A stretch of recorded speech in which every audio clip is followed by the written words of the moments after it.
ஆண்டவரும் இரட்சகருமாகிய இயேசுவின் நாமத்தில் உங்கள் ஒவ்வொருக்கும் என் அன்பின் வாழ்த்துக்கள். இந்த காலை நேரத்திலும் அவரை ஆராதிக்க முடியாத இந்த ஓய்வு நாளிலே, இந்த பரிசுத்தமான ஒரு நாளிலே நாம் கூடி வந்திருக்கிறோம். ஆகவே இந்த காலை வேளையிலே அவரை ஆராதிப்பதற்கு முன்பதாக ஒரு வசனத்தை கூட நாம் வாசிக்க கேட்கலாம். என்னோடு கூட வேதாகமத்தை 118 சங்கீதம் முதல் வசனம் மற்றும் கடைசி வசனமாகிய 29வது வசனத்தை கூட நாம் வாசிக்க கேட்கலாம்.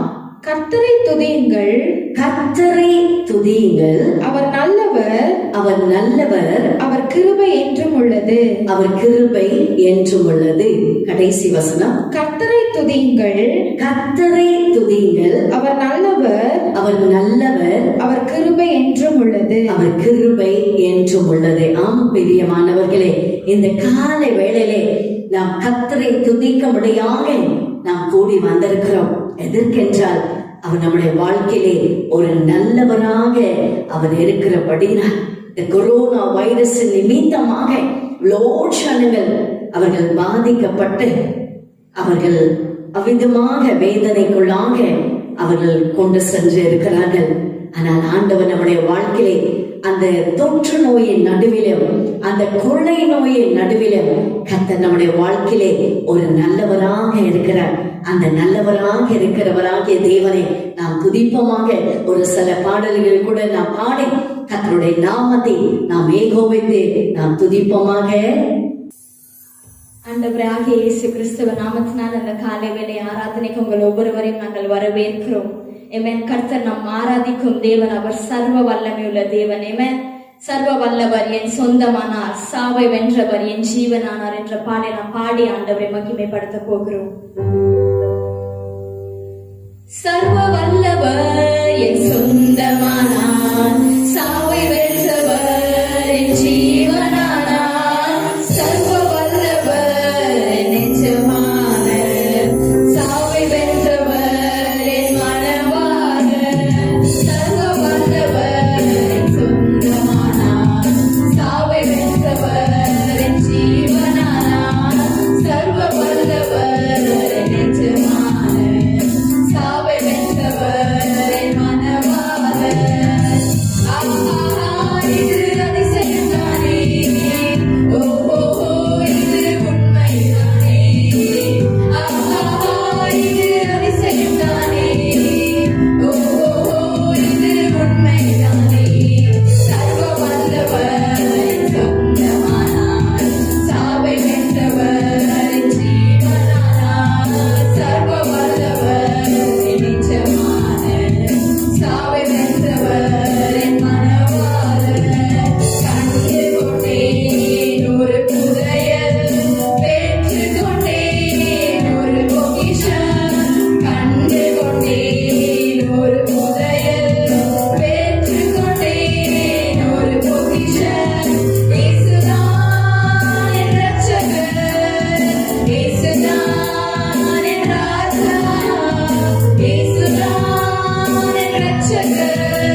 பிள்ளைகளாக மகிழ்வோம் மகிழ்வோம், தினமாக மகிழ்வோம். இயேசு ராஜன் நம் சொந்தமாயினார். ஆமென். இதுல ஒரு சரணம் இருக்குது. சிறு வயதில் அவர் என்னை குறித்து விட்டார், தூரம் போயும் அவர் என்னை கண்டு கொண்டார். ஆமென். நம்ம எவ்வளவு தூரமாக நம் விலகி போனாலும் அவர் நம்மளை தேடி வந்து நம்மளை கட்டி பிடித்த ஒரு தேவன். ஆமென். இந்த பாடலை நாம் பாடி ஆண்டவரை மகிமைப்படுத்த போகிறோம். மகிழ்வோம் மகிழ்வோம், தினமாக மகிழ்வோம், இயேசு ராஜன் நம் சொந்தமாயினார். மகிழ்வோம் மகிழ்வோம், தினமாக மகிழ்வோம், இயேசு ராஜன் நம் சொந்தமாயினார். இந்த பாதலத்தில் சொந்தக்காரர் அவர், எந்த உள்ளத்தில் சொந்தமானார். இந்த பாதலத்தில் சொந்தக்காரர் அவர், எந்த உள்ளத்தில் சொந்தமானார். ஆனந்தமே பரமானந்தமே, இது மாபெரும் பாக்கியமே. ஆனந்தமே பரமானந்தமே, இது மாபெரும் பாக்கியமே. இந்த பாதலத்தில் சொந்தக்காரர் அவர், உள்ளத்தில் சொந்தமானார். இந்த பாதலத்தில் சொந்தக்காரர் அவர், எங்கள் உள்ளத்தில் சொந்தமானார். சிறு வயதில் என்னை குறித்து விட்டார், தூரம் போயினும் கண்டு கொண்டார். சிறு வயதில் என்னை குறித்து விட்டார், தூரம் போயினும் கண்டு கொண்டார். தமது ஜீவனை எனக்கும் அளித்து ஜீவன் பெற்றுக்கொள் என்று உரைத்தார். தமது ஜீவனை எனக்கும் அளித்து ஜீவன் பெற்றுக்கொள் என்று உரைத்தார். ஆனந்தமே பரமானந்தமே, இது மாபெரும் பாக்கியமே. ஆனந்தமே பரமானந்தமே, இது மாபெரும் பாக்கியமே. இந்த பாதலத்தில் சொந்தக்காரர் அவர், எங்கள் உள்ளத்தில் சொந்தமானார். இந்த பாதலத்தில் சொந்தக்காரர் அவர், எங்கள் உள்ளத்தில் சொந்தமானார். எந்த சூழ்நிலையும் அவர் அன்பினிட்டு என்னை பிரிக்காது காத்துக் கொள்வார். எந்த சூழ்நிலையும் அவர் அன்பினிட்டு என்னை பிரிக்காது காத்துக் கொள்வார். என்னை நம்பி அவர் தந்த ஒரு காலனை அவர் வரும் வரை காத்துக் கொள்வேன். என்னை நம்பி அவர் தந்த ஒரு காலனை அவர் வரும் வரை காத்துக் கொள்வேன். ஆனந்தமே பரமானந்தமே,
தேவன். நமக்காக 2000 வருடங்களுக்கு முன்பதாக அவர் தன்னையே அவர் பலியாக கொடுத்த ஒரு தேவன். அப்படியே கண்களை மூடி ஒரு ஆராதனை ஒரு நிலைமையோடு ஆண்டவரை நோக்கி நம்ம பார்க்க போகிறோம். அப்பா உமக்கு நன்றி சுவாமி. இயேசுப்பா உமக்கு நன்றி நன்றி நன்றி ராஜா. ஆண்டவரே அப்பா நீர் எங்களை தேடி வந்தீரே உமக்கு நன்றி அப்பா. ஆண்டவரே அப்பா உமக்கு நன்றி நன்றி நன்றி ராஜா. அப்பா அந்த வெறுமையான பாத்திரத்துல அப்பா நீர் இறங்கும்படி நான் ஜெபிக்கிறேன் ஆண்டவரே. ஒரு நன்றியுள்ள இருதயத்தோடு ஆண்டவரை நோக்கி சொல்ல போகிறோம். அப்பா அந்த மண்ணான பாத்திரத்தின் மீது ஆண்டவரே அப்பா நீர் உம்முடைய ஆவி நீர் ஊற்றுவீராக ராஜா. அப்பா ஹல்லேலூயா நீர் களிமண் ராஜா. அப்பா நீர் கூயவன் அப்பா நாங்கள் களிமண் ராஜா. அப்பா நாங்கள் எங்களை ஒப்பு கொடுக்கிறோம் அப்பா. ஓ ஹல்லேலூயா ஹல்லேலூயா ஒப்பு கொடுத்த ஒரு நிலைமையோடு அப்பா உமக்கு நன்றி ராஜா. நீர் கூயவன் சுவாமி. அப்பா நாங்கள் களிமண் ஆண்டவரே. அப்பா நீர் எங்களை வளையும்படி நாங்கள் ஜெபிக்கிறோம் ஆண்டவரே. அப்பா எங்களுடைய வாழ்க்கையை நீர் வழி நடத்துவீராக அப்பா. எங்களோட வாழ்க்கையை நீர் வழி நடத்துங்க ராஜா. கூயவனே கூயவனே படைக்கு காரணரே களிமண்ணான என்னையுமே கண்ணோக்கி பார்த்திடுமே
செய்யுங்கப்பா.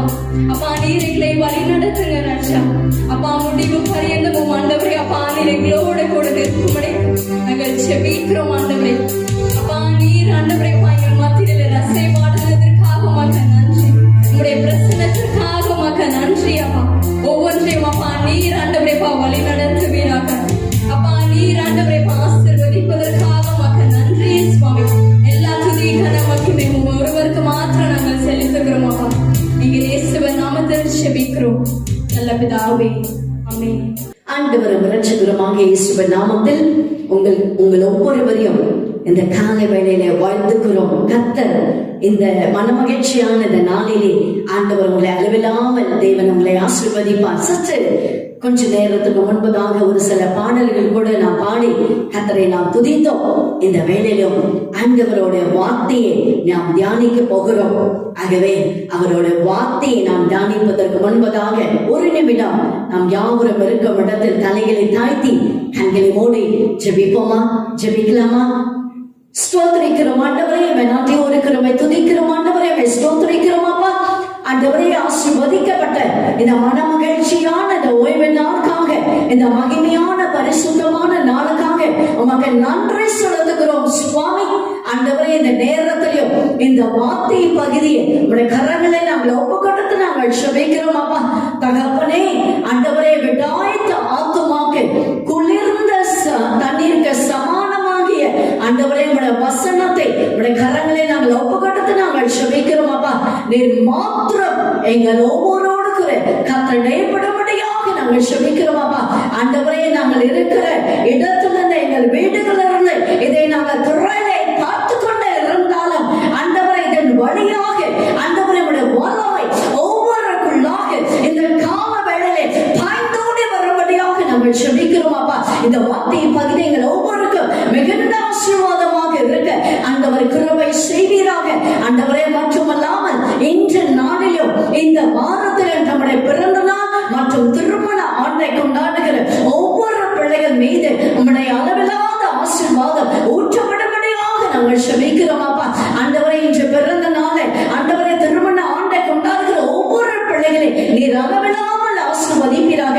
பிள்ளைகளோட ஜீவனோட நாளெல்லாம் நன்மையும் கிருபையும் நம்முடைய பிள்ளைகளை தொடரும்படியாக நாங்கள் ஜெபிக்கிறோம் அப்பா.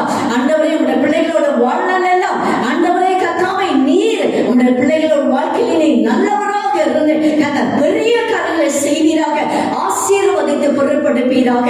இயேசுவின் நாமத்தில் ஜெபிக்கிறோம் எங்கள் நல்ல பிதாவே, ஆமென், ஆமென்.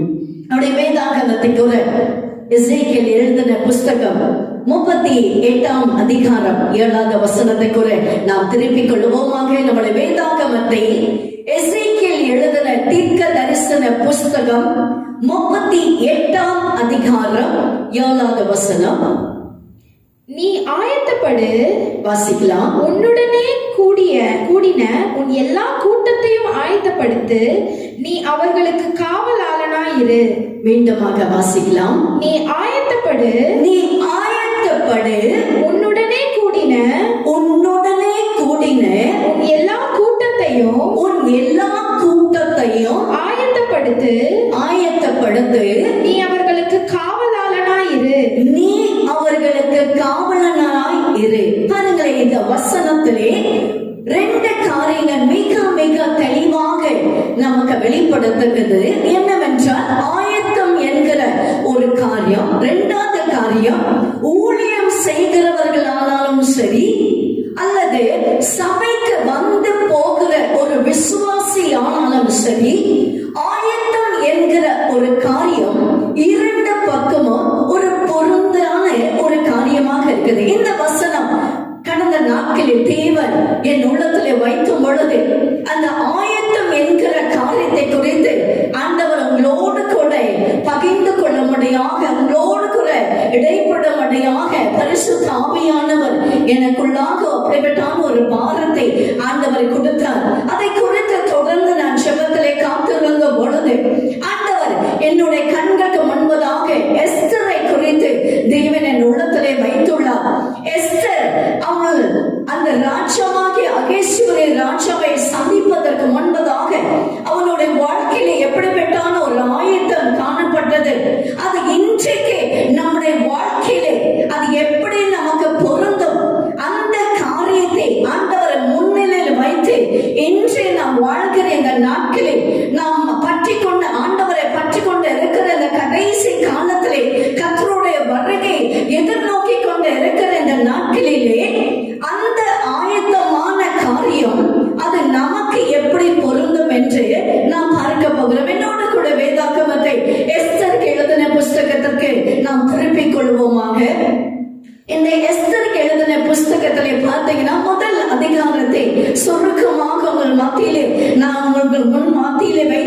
உங்களை அழைத்து செல்ல விரும்புகிறேன். அந்த முதல் அதிகாரத்திலே பார்த்தீங்கன்னா, அந்த நாட்களில் அகேஸ்வர ராஜா என்கிற ஒரு மனுஷன் அந்த முழு தேசத்தை ஆளுகை செய்து கொண்டு இருந்தான்.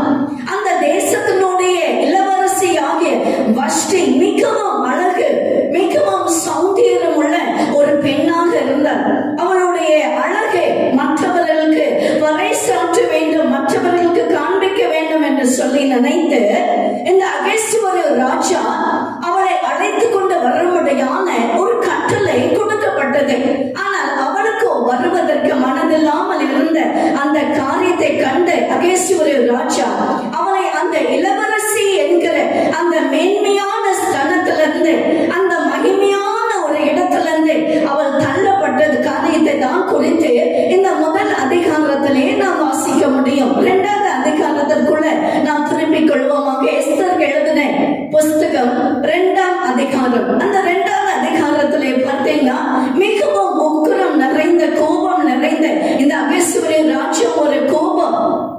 அவனுடைய உக்கிரம் தனித்த பொழுது அவனுடைய ஊழியக்காரனாகிய ஒருவர் எப்படி ஆயிரம் ராஜாக்கு முன்பதாக ஒரு அழகு நிறைந்த, ஒரு சௌந்தரியம் உள்ள ஒரு பெண்ணை கொண்டு வந்து நிறுத்தும்படியாக அவிதமான ஒரு திட்டம் போட்டு அந்த ஊழியக்காரர் என்ன செய்தார் என்று சொன்ன, அநேக தேசத்தில் உள்ள அழகான சௌந்தரியம் நிறைந்த பெண்களை அந்த ராஜாவுக்கு முன்பதாக கொண்டு நிறுத்த வேண்டும்.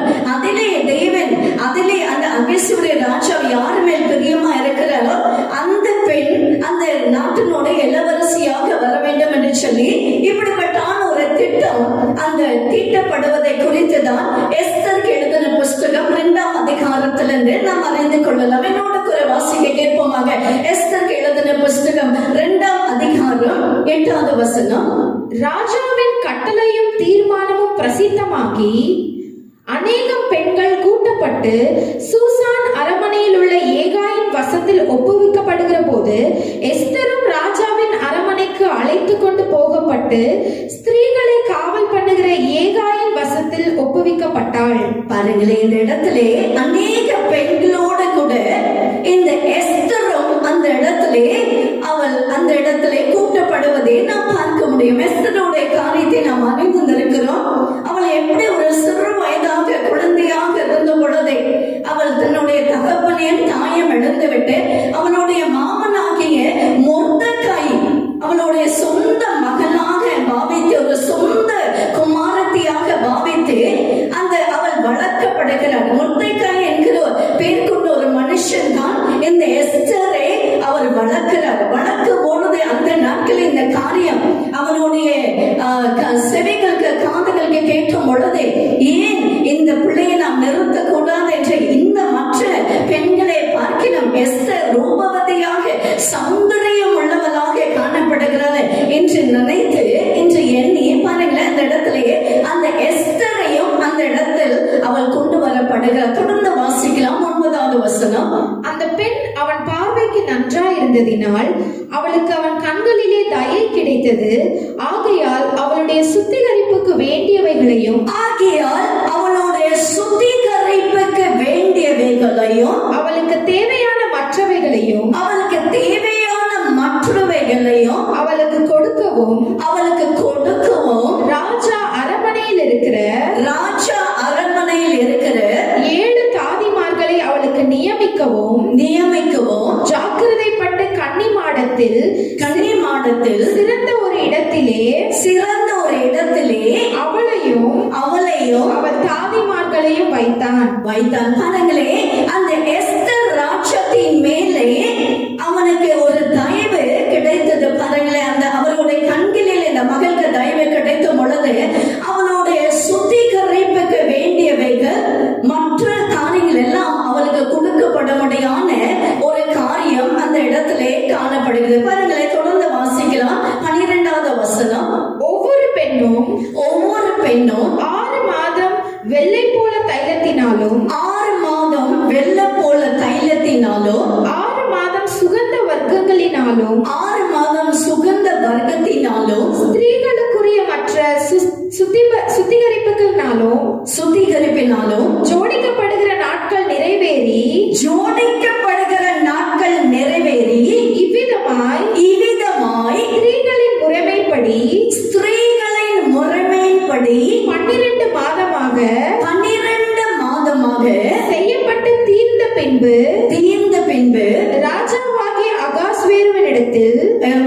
கர்த்தரின் இடத்தில் பிரவேசிக்க அவளுடைய முறை வருகிற போது அவனுடைய முறை வருகிறது போது பாருங்களேன், இந்த இடத்துல ராஜாவாகிய அகேஸ்வர ராஜாவை சந்திப்பதற்கு, அவருடைய அரண்மனைக்குள் பிரவேசிப்பதற்கு அந்த கால அவகாசம் ஆயத்தப்படக்கூடிய கொடுக்கப்பட்ட அந்த கால அவகாசம் 1 வருடம்.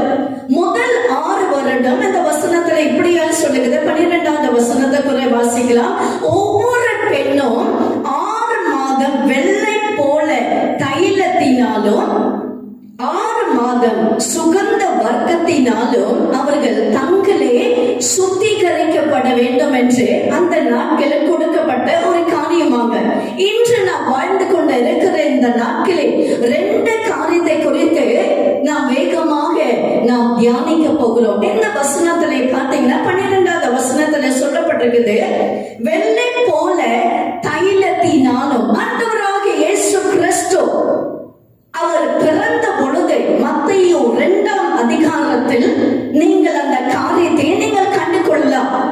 அவரை தரிசிக்கும்படியாக சாஸ்திரிகள் அவரை தேடி வருகிறார்கள். அவர்கள் தேடி வரும் பொழுது அவர்கள் கொண்டு வந்த காணிக்கைகளில் ஒரு காணிக்கை இந்த வெள்ளை போல் என்கிற இந்த காணிக்கை அவர்களுக்கு ஆண்டவருக்கு அது சமர்ப்பிக்கப்பட்டது. அதே வேளையில பார்த்தீங்கன்னா ஆண்டவர் எப்படி அவர் பிறந்த பொழுது இந்த வெள்ளை போல என்கிற அந்த பொருள் அதை காணிக்கையாக ஆண்டவருக்கு கொடுக்கப்பட்டதோ, அவ்விதமாக அவர் மரணம் அடையும் பொழுதும் இந்த பொருள் உபயோகம் செய்யப்பட்டது. பாருங்களேன், இந்த காலை வேளையில இந்த வெள்ளை போல தைலம் அதை குறித்து நாம் தியானிக்க போகிறோம். இந்த வெள்ளை போல தைலம் இது எதை குறிக்கும் என்றால் ஆண்டவருடைய வசனத்தை குறிக்கும். ஆண்டவருடைய வசனத்தை குறிக்குமாக. பாருங்கள், இந்த இடத்திலே 6 மாதம் எஸ்தர் மற்ற பெண்களோட கூட 6 மாதம் இந்த வெள்ளை போல தைலத்தினாலே அவர்கள் சுத்திகரிக்கப்பட வேண்டுமா, மற்றொரு 6 மாதமும் அவர்கள் பார்த்தீங்கன்னா இந்த இடத்துல சுகந்த வர்க்கத்தினாலே அவர்கள் சுத்திகரிக்கப்பட வேண்டும். முதல் காரியம், இந்த வெள்ளை போல தைலம் இதை எதை குறிக்கும் என்றால் ஆண்டவரோட வார்த்தை. அந்த வார்த்தையிலே அடங்கி இருக்கிற ஆவியான ஒரு அபிஷேகத்தையும் இந்த வெள்ளை போல தைலத்தை குறிக்கிறதாக காணப்படுகிறது. அடுத்தபடியாக சுகந்த வர்க்கத்தினாலே இதை எதை குறிக்கும் என்றால் ஜபத்தை குறிக்கும். முதல் காரியத்தை நாம் வாசிக்க போகிற தியானிக்க போகிற காரியம் இந்த வெள்ளை போல தைலத்தை குறித்து நாம் தியானிக்க போகிறோம். என்னோடு கூட வேதாகமத்தை திருப்பிக் கொள்வோமாக. யோவான் எழுதின புஸ்தகம் 17ஆம் அதிகாரம் 17வது வசனம்.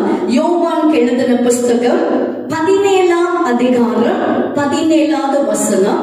உம்முடைய சத்தியத்தினாலே அவர்களை பரிசுத்தமாக்கும். உம்முடைய சத்தியத்தினாலே அவர்களை பரிசுத்தமாக்கும். உம்முடைய வசனமே சத்தியம். உமது வசனமே சத்தியம். உமது சத்தியத்தினாலே அவர்களை பரிசுத்தமாக்கும். அப்போ சத்தியம் எது என்று சொன்னால் அவருடைய வசனம் தான் அந்த சத்தியம். பாருங்களே, அன்று நாட்களில் எஸ்தர் வாழ்ந்த நாட்களில், எஸ்தர் ராஜாத்தி வாழ்ந்த அந்த நாட்களில் அவள் சுத்திகரிக்கப்படுவதற்கு இந்த வெள்ளை போல தைலம் அந்த 6 மாதம் அந்த தைலத்தினாலே அவள் தன்னையே சுத்திகரிக்க வேண்டும்.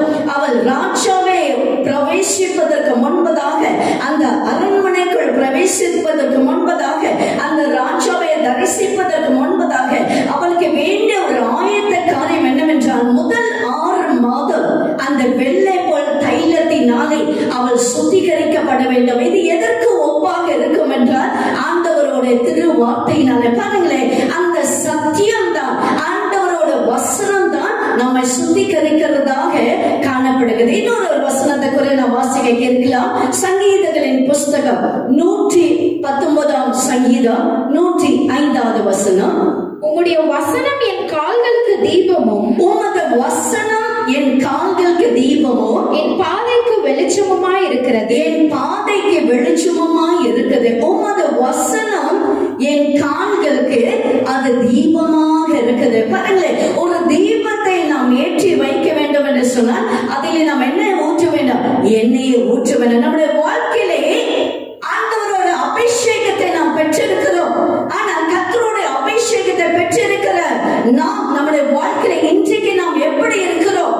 ஒருவேளை நாம் கல்லூரியில படித்துக் கொண்டு இருந்த பொழுது அல்லது பள்ளியிலே படித்துக் கொண்டு இருந்த பொழுது ஆண்டவர் நம்மை அபிஷேகத்தை இருப்பார். ஆனால் இன்றைக்கு நான் அபிஷேகத்தின் அளவை நம்முடைய வாழ்க்கையில எப்படி இருக்கிறது பிரியமானவர்களே? ஆண்டவருடைய வசனத்தை வாசிக்கிற காரியத்திலே எப்படி இருக்கிறது பாருங்களேன். ஆண்டவரோட வார்த்தை என்ன சொல்லுது? உமது வசனம் என் கால்களுக்கு தீபமும் என் பாதைக்கு வெளிச்சமாக இருக்குது. பாருங்களேன், வெறும் எண்ணெய் மட்டும் அந்த தீபத்திலே ஊற்றினால் மட்டும் போகாது, அதை பத்த வைக்க வேண்டும். அப்பொழுதுதான் அந்த இடத்துல ஒரு வெளிச்சம் தோன்றும். இன்றைக்கு ஆண்டவராகிய தேவனை சொந்த ரட்சகராக நாம் ஏற்றுக்கொண்டு இருக்கிறோம். அவரோட வார்த்தைக்கு நாம் முக்கியத்துவம் கொடுக்கிறவராக நாம் இருக்கிறோமா? வேதம் என்ன சொல்ற? சங்கீதக்காரனாகிய தாவீது அந்த 119ஆம் சங்கீதத்துல அழகாய் சொல்லுகிற உமது வசனமும் என் கால்களுக்கு தீபமா இருக்குது. நாம் பிரியமானவர்களே, ஆண்டவருடைய அடிசுவர்களை பின்பற்றி வருகிற நாம், அவருடைய ஈசோப்பலால் கழுவப்பட்டு அவருடைய பிள்ளைகள் ஆகிய நாம் அவருடைய வாழ்க்கையிலே ஆண்டவருடைய வசனம் அவருடைய வாழ்க்கையில ஒரு தீபமாக இருக்குதா? அந்த தீபம் எரிக்கிறதாக இருக்குதா?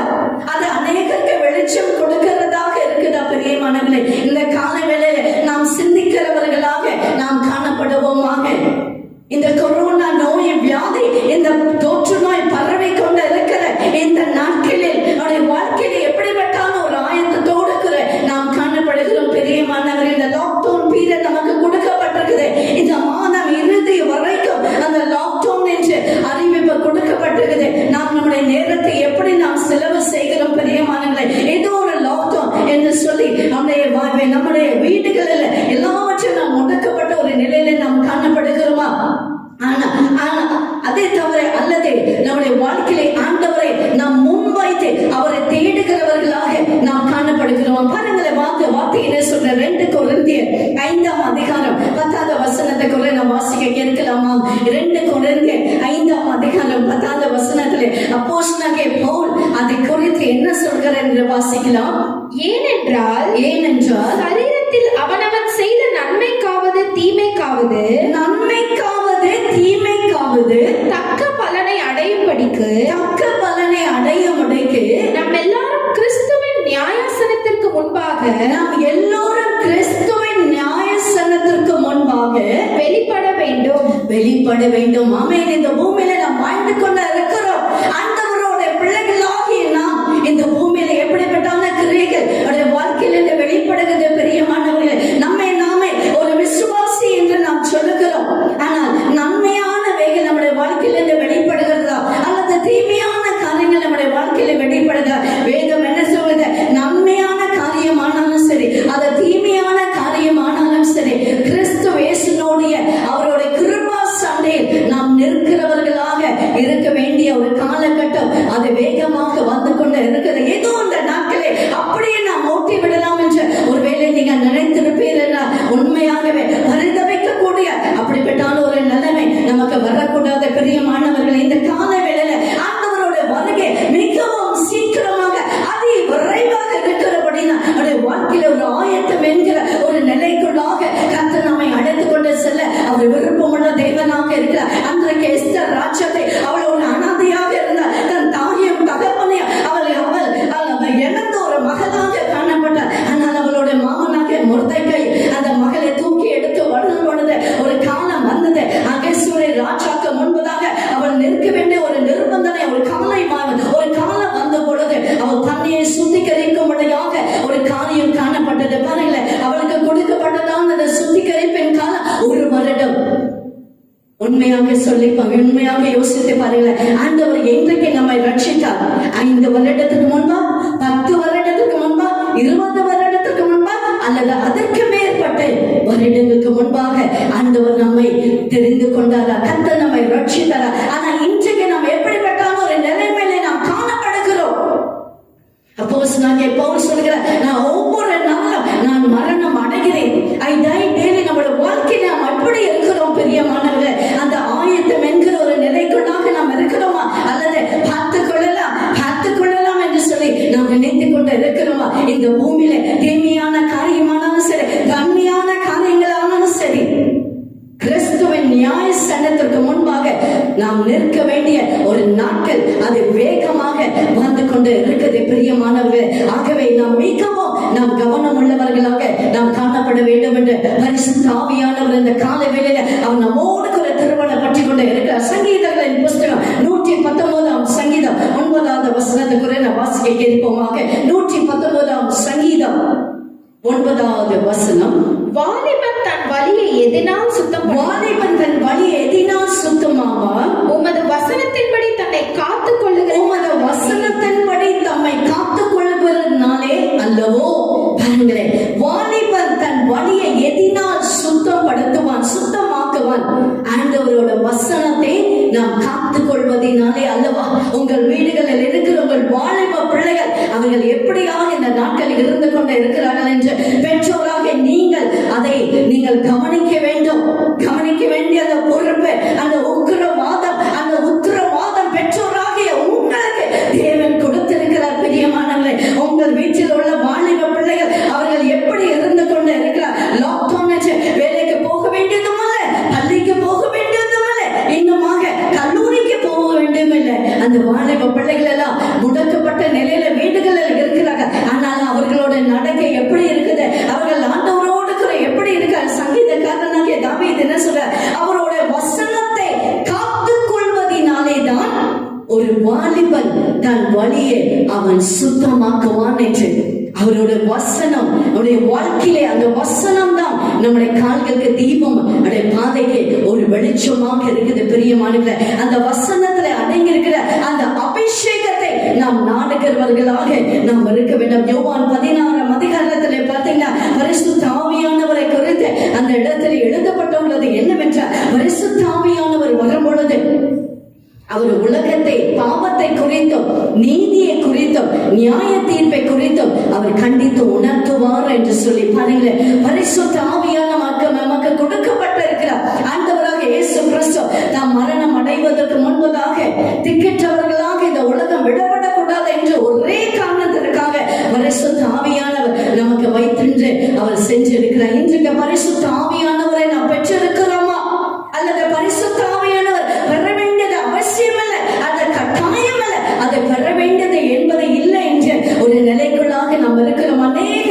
இடங்கள் இப்படியாக அவர்கள் சொல்லிக் கொண்டு இருக்க பரிசுத்த ஆவியானவரை பெற்றுக் கொள்வது அது அவரவர்களுடைய காரியம், அது கட்டாயம் அல்ல. அதை பெற்றுக்கொண்டாலும் சரி, பெற்றுக்கொள்ளாமல் இருந்தாலும் சரி, பரவாயில்ல. அப்படி அல்ல பிரியமான ஒவ்வொருவரும். யோவேல் 2 அதிகாரம் 28வது வசனம், அப்போஸ்தலர் 2 அதிகாரம் 17வது வசனத்தில் ஒரே காரியம் எழுதப்பட்டது. கடைசி நாட்களில் நம் மாம்சமனை ஒவ்வொரு மேலும் என் ஆவியை ஊற்றுவேன் என்று ஆவியானவர் ஒவ்வொரு மீதும் ஊற்றப்பட வேண்டியதுதான் பிதாவினுடைய அவருடைய அனாதி சித்தமும் அவருடைய நோக்கமாக இருக்குது. ஆக இன்றைக்கு ஒருவேளை நீங்கள் பரிசுத்த ஆவியானவரை நீங்கள் பெறாமல் இருப்பீர்கள் சொன்னா, இந்த செய்தியை முடிந்த பிற்பாடு ஜெபத்தோடு கூட நீங்கள் காத்திருக்க பொழுது ஆவியானவரை நீங்கள் கேளுங்க. அவர் உங்களை நிரப்புவதற்கு அவர் வளமுள்ள தெய்வனாக இருக்கிற பலங்கள். இந்த வெள்ளப்போட தைலம் அது எதை குறிக்கும்?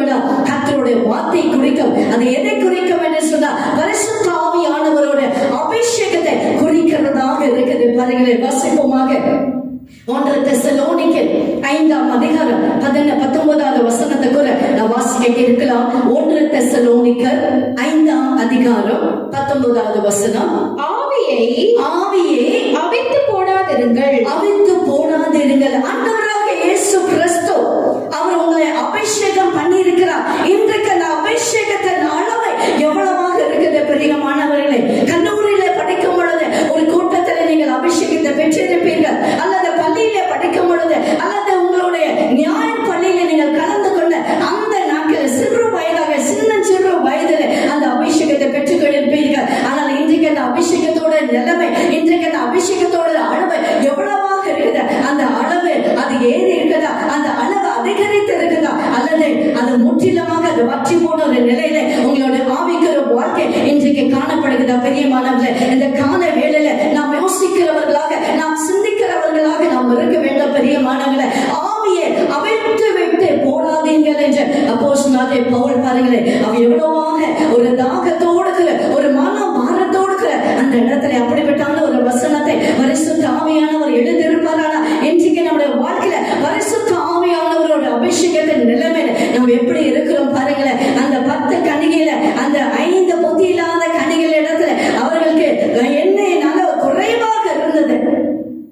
அவர்களுக்கு அந்த அபிஷேகம், அந்த எண்ணெயின் அளவு குறைவாக இருந்தபடினா அந்த கல்யாண வீட்டுக்குள்ளாக, அந்த கல்யாண விருந்துக்குள்ளாக அவர்கள் கலந்து கொள்ள முடியாமல் போனது. பிரியமானவர்களே, இன்றைக்கு அந்த ஆவியின் அபிஷேகத்தின் அளவு அவருடைய வாழ்க்கையில எப்படி இருக்குது? ஒவ்வொரு நாளும் ஆவில நிறைகிறவர்களாக நீங்கள் இருக்கிறீர்களா? அல்லது ஏதோ நீங்கள் ஜெபிக்கிற அந்த சத்தம் உங்களுக்கு கூட கேட்காத அளவுக்கு அமைதியாக நீங்க ஜெபித்து விட்டு நீங்க சரிங்க ஏதோ ஜெபிக்க வேண்டாம், ஒவ்வொரு நாளும் ஜெபிக்க வேண்டாம். அந்த ஜெபம் என்கிற காரியத்தை, அந்த அட்டெண்டன்ஸ்ல அதுக்கு உங்களுக்கு ஒரு பிரசன்ட், ஒரு டிக் போட வேண்டும் என்கிற ஒரு நிலைக்குள்ளாக இருக்கிறீர்களா? அல்லது ஒவ்வொரு நாளும் ஆவியில நிறைந்து ஜெபிக்கிறவர்களாக நீங்கள் இருக்கிறீர்களா? பிரியமானவர்களே, ஏதோ ஒரு கடமைக்காக ஜெபிக்க வேண்டாம், ஏதோ ஒரு கடமைக்காக தனிப்பட்ட தேவம், ஏதோ ஒரு கடமைக்காக ஒரு குடும்பம் ஜெபம் என்று நீங்கள் இருந்து கொண்டே இருக்கிறீர்களா? அல்லது அது கூட உங்கள் வாழ்க்கையில் இல்லாமல் இருக்கிறதா? பிரியமானவர்களே, நாம் பார்க்க வேண்டிய, நம்முடைய வாழ்க்கையை நாம் அலசி ஆராய்ந்து பார்க்க வேண்டிய ஒரு காலை வேளைக்குள்ளாக, அந்த கடைசி நாட்களுக்குள்ளாக நாம் கடந்து வந்திருக்கிறோம். பிரியமானவர்களே, ஆகவே அந்த அபிஷேகத்தை நாம் அசட்டை பண்ண வேண்டாம், அந்த அபிஷேகத்தை நாம் நாட வேண்டும், அந்த அபிஷேகத்தை நாம் பெற்றுக்கொள்ள வேண்டாம், அந்த அபிஷேகத்தை நாம் வளர்கிறவர்களாக நாம் இருக்க வேண்டும் என்ற பரிசுத்த ஆவியானவர் நம்மோடு கூட இந்த காலை வேளையிலே நம்மோடு கூட அவர் இடைப்பட்டுக் கொண்டு இருக்கிற இன்னொரு வசனத்தை கூட நாம் வாசிக்க கேட்போமாக. 1 பேதுரு 1ஆம் அதிகாரம் 22வது வசனம். 1 பேதுரு 1ஆம் அதிகாரம் 22வது வசனம். ஆகையால் நீங்கள் மாயமற்ற சகோதர சிநேகம் உள்ளவர்கள் ஆகும்படி ஆவியினாலே சத்தியத்திற்கு கீழ்ப்படிந்து உங்கள் ஆத்துமாக்களை சுத்தமாக்கி கொண்டவர்களாக. முதல் காரியம், ஆவியினாலே சத்தியத்திற்கு கீழ்ப்படிந்து இந்த கால வேளையிலே நம்முடைய வீடுகள் இருந்து இதை நாம் துறையில இந்த செய்தியை நாம் பார்த்து கொண்டு இருக்கலாம். பிரியமானவர்களே, பரிசுத்த ஆவியானவர் இந்த கால வேளையில் அவர் திருவிழா பற்றி கொண்டு இருக்கிற ஒரு காரியம், ஆவியினாலே கொடுக்கப்படுகிற இந்த சத்தியம், கொடுக்கப்படுகிற இந்த வார்த்தை, கொடுக்கப்படுகிற இந்த தேவ செய்திக்கு கீழ்ப்படிந்து, தொடர்ந்து வாசிக்கலாம். உங்கள் ஆத்துமாக்களை சுத்தமாக்கி பாருங்களேன், வெள்ளை போல தைலம் அது ஆண்டவருடைய வார்த்தைக்கு ஒப்பானது மாத்திரமல்ல, நான் சொன்ன பிரகாரமாய் பரிசுத்த ஆவியானவரோட அபிஷேகத்திற்கும் அது ஒப்பான ஒரு காரியம். பாருங்களேன், வேதம் அப்போஸ்தலனாகிய பேதுரு அந்த இடத்துல என்ன சொல்லுகிறார்? ஆவியினாலே சத்தியத்திற்கு கீழ்ப்படிந்து உங்கள் ஆத்துமாக்களே சுத்தமாக்கி, தொடர்ந்து வாசிக்கலாம். சுத்த இருதயத்தோடே ஆத்துமாக்கள் சுத்திகரிப்பதை, ஒரு சுத்த இருதயம் எதினாலே வரும் என்று சொன்னால் பரிசுத்த ஆவியானவருடைய அபிஷேகத்தினாலே. ஆரம்பத்திலே இந்த செய்தியின் துவக்கத்திலே நாம் வாசித்தோம் அல்லவா? யோவான் 17ஆம் அதிகாரம் 17வது வசனத்திலே, உமது வசனமே சத்தியம், உமது சத்தியத்தினாலே அவர்களை பரிசுத்தமாக்கும் என்று. அப்போ ஆண்டவரோட வசனத்திலே என்ன அடங்கி இருக்குது என்றால் ஆவியானவருடைய அபிஷேகம். அந்த அபிஷேகம் அவரோட வார்த்தையில இருக்குது. அந்த வார்த்தையில இருக்கிற அந்த அபிஷேகம் நம்முடைய வாழ்க்கையிலே, நம்முடைய ஆத்துமாக்களை அதை சுத்தம் பண்ணுகிறதாக, அதை சுத்திகரிக்கிறதாக காணப்படுகிறது. பாருங்களே, அந்த நாட்களே எஸ்தர் வாழ்ந்து கொண்டு இருந்த அந்த நாட்களில் அந்த வெள்ளை போல தைலத்தினாலே முதல் 6 மாதம் அவள் சுத்திகரிக்கப்பட வேண்டும். காரணம், அவள் அந்த தேசத்தினுடைய ராஜ்யமாகிய அகேஸ்வரு ராஜ்யம் அவளுக்கு இன்னும் பெருமையாக சொல்லக்கூடிய அளவுக்கு எஸ்தருக்கு எந்த ஒரு பின்னணியும் அவளுக்கு இருக்கவில்லை. பெரிய ஒரு இன்ஃப்ளூயன்ஸ், பெரிய ஒரு பேக்ரவுண்ட், அவளுக்கு நல்ல ஒரு ஆள் பலன் என்று சொல்லக்கூடிய அளவுக்கு அவளிடத்தில் ஒன்றுமே இல்லை. அந்த அகேஸ்வரி ராஜாவை அவள் சந்திக்க போவதற்கு முன்பதாக முதல் 6 மாத காலங்கள் அந்த வெள்ளை போல் தைலத்தினாலே அவள் சுத்திகரிக்க வேண்டிய ஒரு அவசியத்திற்குள்ளாக அவள் கொண்டு போகப்பட்டாள். இன்றைக்கு நம்முடைய வாழ்க்கையிலே 6 மாதங்கள் என்றைக்கோ நாம் ரட்சிக்கப்பட்டிருக்கிறோம். ஆனால் இன்றைக்கு நாம் ஆயத்தமா இருக்கிறோமா? அல்லது ஆயத்தப்படக்கூடிய நாம் நம்மை ஈடுபடுத்திக் கொண்டு நம்முடைய குடும்பங்கள் உள்ளவர்களை ஈடுபடுத்திக் கொண்டு இருக்கிறோமா? எசேக்கியேல் ராஜா, எசேக்கியேல் தீர்க்கதரிசி அவர் என்ன சொல்ற? நீ ஆயத்தப்படு, உன்னோடு கூடின எல்லா கூட்டத்தையும் நீ ஆயத்தப்படுத்து, நீ அவர்களுக்கு காவலர்களாய் இரு என்று. பிரியமானவர்களை, நாம் ஆயத்தப்படுவது மட்டுமல்ல, நம்மோடு கூட இருக்கிறவர்களையும் நாம் ஆயத்தப்படுத்துகிறவர்களாக நாம் காணப்பட வேண்டும் என்று பரிசுத்த ஆவியானவர் அந்த காலை வேளையிலே அவர் நம்மோடு கூட திருமணப்பட்டுக் கொண்டு இருக்கிறார். பாருங்களே, எஸ்தர் எழுதின புத்தகம் 2ஆம் அதிகாரத்திலே அந்த 12வது வசனத்தை 2வது புறம் இப்படியாக சொல்லுகிறது: சுகந்த வர்க்கத்தினாலும் 6 மாதம் சுத்திகரிக்கப்பட வேண்டும். சுகந்த வர்க்கம் எதை குறிக்கும் என்றால் ஜப வாழ்க்கையை குறிக்கும். அதை குறித்து கூட ஒரு சில வசனங்கள் கூட நாம் தியானிக்க கேட்போமாக. ரோமருக்கு எழுதின புஸ்தகம் 12ஆம் அதிகாரம் 11வது வசனம். ரோமருக்கு எழுதின புஸ்தகம் 12ஆம் அதிகாரம் 11வது வசனம். அசதியாயிராமல் ஜாக்கிரதையாயிருங்கள், ஆவியிலே அனலாயிருங்கள், கர்த்தருக்கு ஊழியம் செய்யுங்கள், நம்பிக்கையிலே சந்தோஷமாயிருங்கள், உபத்திரவத்தில் பொறுமையாயிருங்கள், ஜெபத்திலே உறுதியாய் தரித்திருங்கள். அடுத்த ஒரு சுத்திகரிப்பு. அந்த சுத்திகரிப்பு எப்படி வரும் என்று சொன்னால், முதல் காரியத்தை பார்த்தோம், அவரோட வசனத்தின் மூலியமாக சுத்திகரிப்பு வரும். அந்த வசனத்துல உள்ள அந்த அபிஷேகம் நம்மை சுத்திகரிக்கிறதாக இருக்குது. 2வது பகுதியை நாம் பார்க்க இருக்கிறோம்.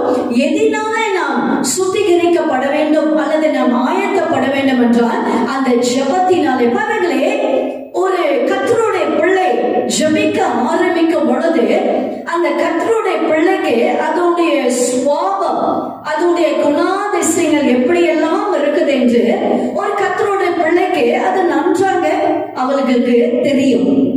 அப்படி தெரிந்த அந்த கர்த்தருடைய பிள்ளைகள் அதை ஜெபிக்கும் பொழுது, ஆவியிலே அனலுள்ளவர்களாக இருந்து ஜெபிக்கும் பொழுது, பரிசுத்த ஆவியிலே நிறைந்து ஜெபிக்கும் பொழுது, வசனங்களை வைத்து ஜெபிக்கும் பொழுது அவர்கள் வாழ்க்கையிலே ஒரு மாற்றம் காணப்படுவதை நம்மால் பார்க்க முடியும். பாருங்களேன், நீங்கள் பார்த்திருப்பீர்கள் அல்லது கேட்டிருப்பீர்கள், நீங்கள் சொல்ல கேட்டிருப்பீர்கள், ஒரு காலத்திலே என் பிள்ளை எப்படியாக இருந்தார், ஒரு காலத்தில் என் கணவர் எப்படியாக இருந்தார், ஆனால் ஆண்டவர் அப்படியாக படிப்படியாக அவரை மாற்றிக்கொண்டார். அது எதனாலே அந்த மாற்றம் வருகிறது என்று சொன்னால், அந்த ஜெபிக்க ஜெபிக்க ஜெபிக்க ஜெபிக்க அந்த தேவனுடைய சாயல், தெய்வீக சாயல், தெய்வீக தன்மை அந்த மனிதனுக்குள்ளாக, அந்த கர்த்தருடைய பிள்ளைக்குள்ளாக இறங்கி வருவதை நீங்கள் காண முடியும். பாருங்களேன், ஜெபத்திலே உறுதியாய் தரித்திருங்கள். இன்றைக்கு நம்முடைய வாழ்க்கையிலே ஜெபத்திற்கு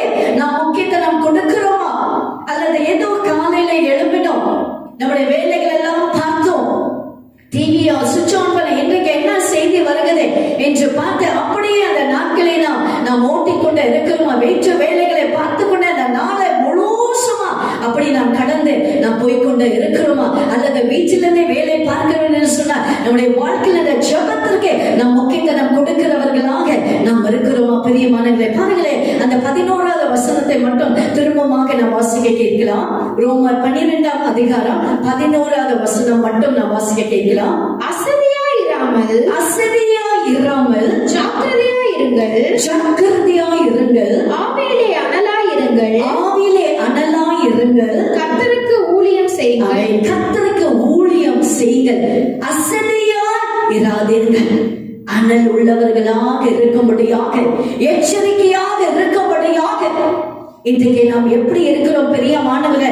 வானத்தில் அந்த எக்கால சத்தம், இதை கேட்டுக்கொண்டு இருக்கிற இந்த க்ஷணத்திலே தேவனுடைய வருகை இருக்குமானா, வானத்தில் அந்த எக்கால தூதனுடைய சத்தம் துணிக்குமானா, நம்ம எத்தனை பேர் அந்த வருகையில எடுத்துக்கொள்ளப்பட முடியும்? பிரியமானவர்களே, யோசித்து பாருங்களேன். நம்ம இரவு நேரத்திலே தூங்குறோம், தூங்கும் பொழுது அந்த ஆண்டவர் வந்து விட்டார், ஒருவேளை நாம் கைவிடப்பட்ட ஒரு நிலையில நாம் இருப்போம் என்று சொன்னார். யோசித்து பாருங்களேன், அந்த பாரம் ஒவ்வொருக்குள்ளாக காணப்பட வேண்டும் என்று பரிசுத்த ஆவியானவர் இந்த காலை வேளையில அவர் விருப்பம் தெரிவிக்க வைக்கிற ஒரு தெய்வனாக நம்முடைய வாழ்க்கையில நாம் அசதியாக இருக்கக்கூடாது. அசதியாக இருக்கக்கூடிய ஒரு நாட்கள் இந்த நாட்கள் அல்ல. மத்தேயு 24ஆம் அதிகாரத்தில் கடைசி காலத்தில் நிகழ்ச்சிகள் எல்லாம் அதுல ஒரு நிகழ்ச்சி கொள்ளை நோய் வந்து கொண்டே இருக்குது. இன்னும் பலவிதமான காரணங்களை குறித்தெல்லாம் சொல்லப்பட்டு கொண்டே இருக்குது. ஆனால் நாம் வாழ்ந்து கொண்டு இருக்கிறதாம் இந்த பூமியில, இந்த உலகத்துல வாழ்ந்து கொண்டு இருக்கிறதாக வாழ்க்கையில் நாம் அசதியா இருக்கிறோமா? நம்மை ஜாக்கிரதை உள்ளவர்களாக நாம் இருக்கிறோமா? பெரியமானவர்களே, ஆவிலே அனல் உள்ளவர்களாக நாம் இருக்கிறோமா? எப்படி நாம் இருக்கிறோம் பெரியமானவர்களே? ஏதோ லாக்டவுன் என்று சொல்லிக்கிற, ஏதோ ஊரடங்கு என்று சொல்ற, அப்படியே முடக்கி கொண்டு, அப்படியே நம்முடைய படுக்கையில எப்பொழுதும் நாம் உறங்கிக் கொண்டு, நாம் திரும்பி நம்முடைய உடலை இந்த பக்கம் அந்த பக்கம் திருப்பி நாம் தூங்கிக் கொண்டு, நாம் உறங்கிக் கொண்டு இருக்கிறோமா? ஒரு அசதியான ஒரு நிலையில நாம் காணப்படுகிறோமா? அல்லது எச்சரிப்போடு நாம் காணப்படுகிறவர்களாக நாம் காணப்படுகிறோம்? பாருங்களேன், இந்த இடத்துல ஆதியாகமத்தின் புஸ்தகம் 8ஆம் அதிகாரம் வசனங்களாக 20ஆம் வசனம் 21ஆவது வசனம். ஆதியாகமத்தின் புஸ்தகம் 8ஆம் அதிகாரம் அந்த இடத்துல பாத்தீங்கன்னா ஆண்டவருடைய தாசனாகிய நோவாவை குறித்து ஆண்டவர் ஒரு எச்சரிப்பை ஆண்டவர் கொடுத்தார். என்னவென்று சொன்னார், ஒரு பெரிய ஒரு ஜல பிரவாலம் வந்து இந்த பூமியை முற்றிலுமாக அழித்து போட போகுது. ஆனால் நீ காத்துக்கொள்ளும்படியாக, நீ பாதுகாக்கப்படும்படியாக ஆண்டவர் அந்த மனுஷனுக்கு ஆண்டவர் ஒரு ஆலோசனையை ஆண்டவர் கொடுத்தார். பாருங்களேன், அந்த நோவா வரப்போகிற அந்த பேர் அழிவுக்கு அவன் தண்ணியை எப்படி காத்து கொண்டான் பாருங்களேன். ஆண்டவர் கொடுத்த அந்த ஆலோசனை, அந்த சுத்திகரிப்பு, அந்த ஆயத்தம் தன் வாழ்க்கையிலே அவன் எப்படி அபியாசித்தான் என்று சொல்லி வாசிப்போமாக. 20ஆம் வசனம். அப்பொழுது நோவா கர்த்தருக்கு ஒரு பலிபீடம் கட்டி சுத்தமான சகல மிருகங்களிலும் சுத்தமான சகல பறவைகளிலும் சிலவற்றை தெரிந்து கொண்டு அவைகளை பலிபீடத்தின் மேல் தகன பலிகளாக பலியிட்டான்.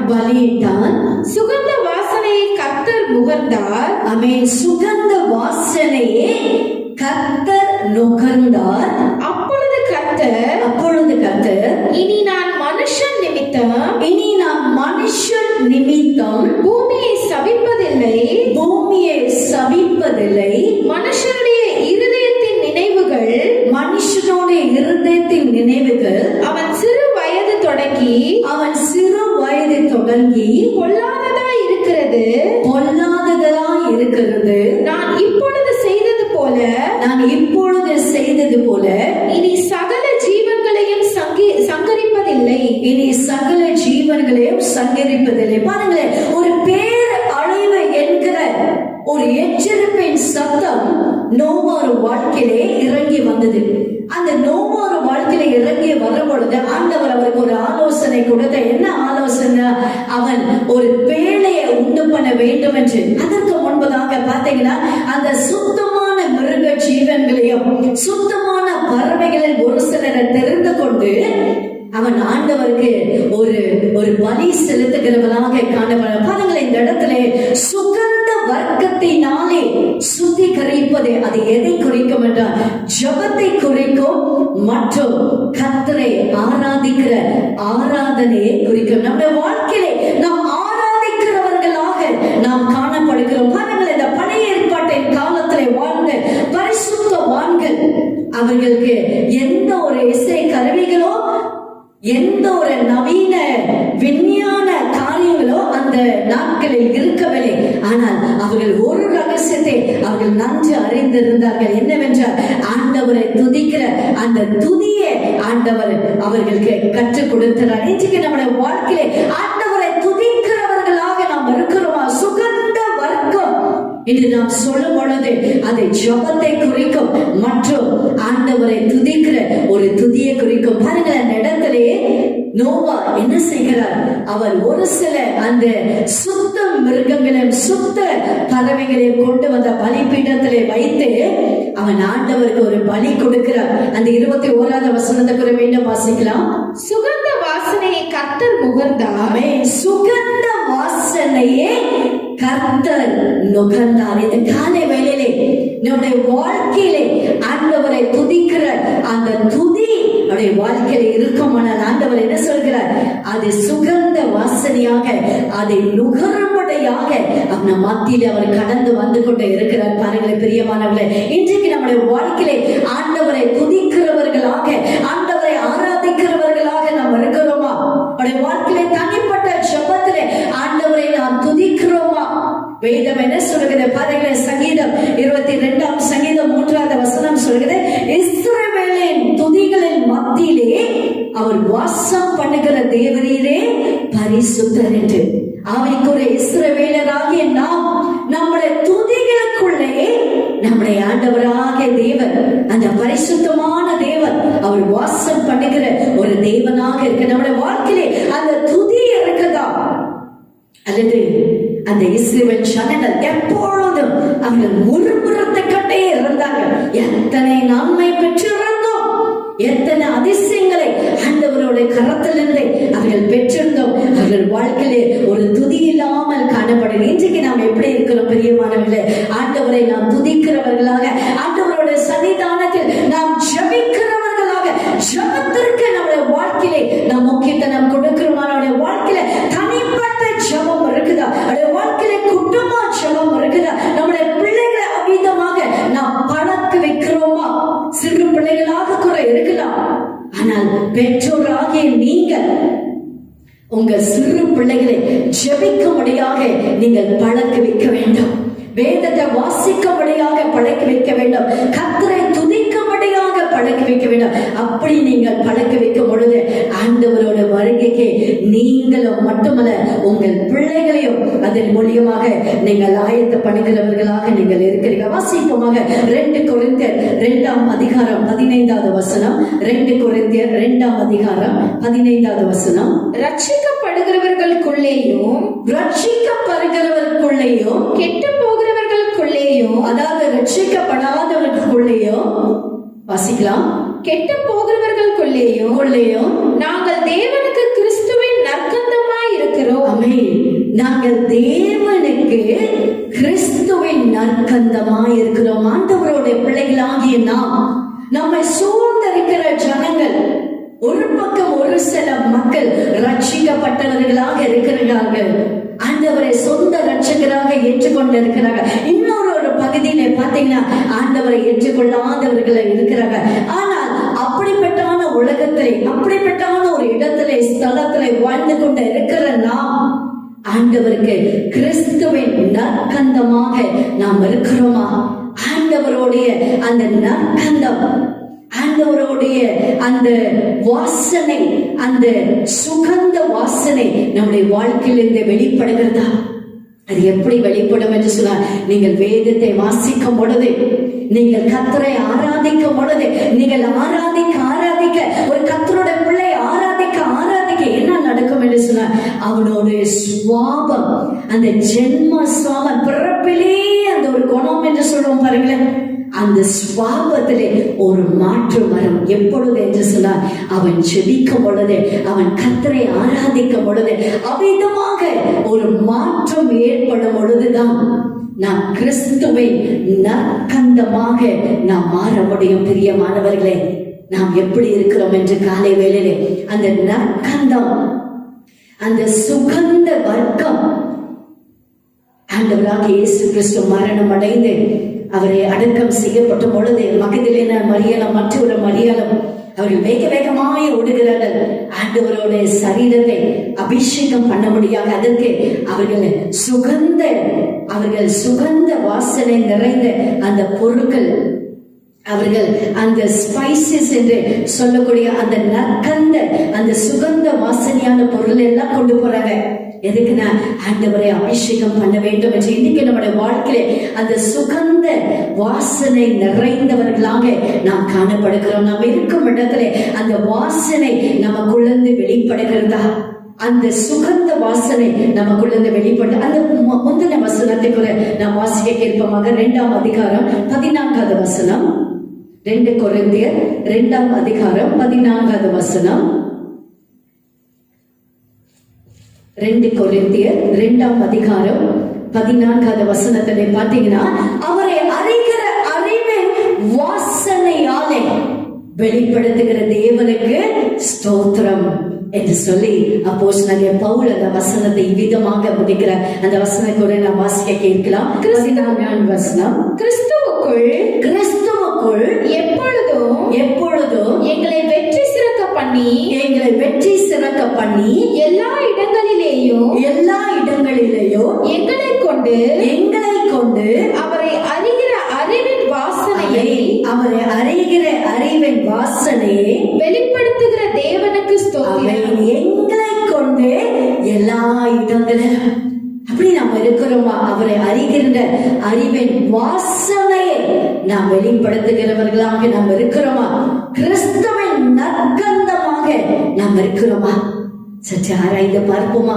யோசிங்க, சிந்தித்து பாருங்க. இன்றைக்கு நம்முடைய வாழ்க்கையில நாம் எப்படி இருக்கோம்? நம்மை சுற்றி இருக்கிறவர்கள் எல்லாம் நம்மை பார்த்து கொண்டே இருக்கிறார்கள். நம்முடைய அயலகத்தார் நம்மை பார்த்து கொண்டே இருக்கிறார். நம்முடைய சொந்த குடும்பத்தில் உள்ளவர்கள் நம்மை பார்த்து கொண்டே இருக்கிறார்கள். நாம் எப்படி இருக்கிறோம்? அந்த நற்கந்தம் நிறைந்தவர்களாக நாம் இருக்கிறோமா? அந்த சுகந்த வர்க்கத்தினாலே சுத்திகரிக்கப்படுவதற்கு எஸ்தர் ராஜாவுக்கு கொடுக்கப்பட்ட கால அவகாசம் 6 மாதம். என்றைக்கு நாம் ரட்சிக்கப்பட்டோம் பிரியமானவர்களே? எப்படி இருக்கிறோம்? இன்றைக்கு ஆயத்தமா இருக்கிறோமா? எத்தனை பேர்களில் நம்ம கரங்களை உயர்த்தி சொல்ல முடியும், தட்டி சொல்ல முடியும், இன்றைக்கு இந்த க்ஷணம் இந்த பூமியிலே என் கண்களை நான் மூடுவேனான அடுத்தாப்பிலே நான் திறப்பது தேவனோட சந்நிதி என்று நம்ம சொல்ல முடியுமா? எப்படி இருக்கிறோம் பிரியமானவர்களே? யோசிங்க. இந்த யோசிப்பதற்கு தான் ஆண்டவர் இந்த கொரோனா வைரஸை தேவன் அனுமதித்திருக்கிறார். இதை குறித்து சிந்திப்பதற்கு, ஆயத்தப்படுவதற்கு நாம் யோசிக்கிறோம். ஏன் ஆண்டவர் இதை கொடுத்தார்? ஏன் கொடுத்தார்? அப்படி எல்லாம் பிரியமானது அதில் என்ன இருக்குது என்று நாம் ஆராய்ந்து பார்க்கிறவர்களாக இந்த காலை வேளையில நாம் காணப்படுவோமாக. எசேக்கியேல் எழுதின புஸ்தகம் 20ஆம் அதிகாரம் 41வது வசனத்துக்குள்ள நாம் வாசிக்க கேட்போமாக. எசேக்கியேல் எழுதின தீர்க்க தரிசன புஸ்தகம் 20ஆம் அதிகாரம் 41வது வசனம். நான் உங்களை ஜனங்களிலிருந்து புறப்பட பண்ணி, வாசிக்கலாம், நீங்கள் சிதறண்டிருக்கிற தேசங்களிலிருந்து உங்களை சேர்த்துக் கொள்ளும் போது சுகந்த வாசனை நிமித்தம் நான் உங்கள் பேரில் பிரியமாயிருப்பேன். நான் உங்கள் பேரில் பிரியமாயிருப்பேன். போதும், சுகந்த வாசனை நிமித்தம். ஆமென். அந்த 5 புத்தியுள்ள கன்னிகள் இடத்திலிருந்து வெளிப்பட்டது அந்த சுகந்த வாசனை. நோவார் வாழ்க்கையிலிருந்து வெளிப்பட்டது அந்த சுகந்த வாசனை. அந்த சுகந்த வாசனை தான் கர்த்தர் நுகர்ந்தார். அந்த சுகந்த வாசனையினால்தான் கதவு திறக்கப்பட்டது. அந்த 5 புத்தியுள்ள கன்னிகள் அதற்குள் பிரவேசித்தார்கள். அந்த கதவு மூடப்பட்டது. இன்றைக்கு நம்முடைய வாழ்க்கையிலே அந்த சுகந்த வாசனை, அந்த நற்கந்தம் ஜெபிப்பது மூலியமாக வெளிப்படும் அந்த சுகந்த வாசனை, அந்த ஜெபத்தினாலே வெளிப்படும் அந்த நற்கந்தம், அவரை துதிக்கிற துதியினால் வெளிப்படும் சுகந்த வாசனை, அந்த நற்கந்தம் நம்முடைய வாழ்க்கையிலே வெளிப்படுகிறதா? அப்போஸ்தலனாகிய பவுல் எவ்வளவு அழகாய் சொல்கிறார், அவரை அறிகிற அறிவின் வாசனையினாலே எல்லா இடங்களிலும் கிறிஸ்து அவர் மகிமைப்படுகிறார். அப்போஸ்தலனாகிய பவுல் பாருங்களே, பிலிப்பியர் 1ஆம் அதிகாரம் 20வது வசனத்துக்கு நாம் திருப்பிக் கொள்வோமாக.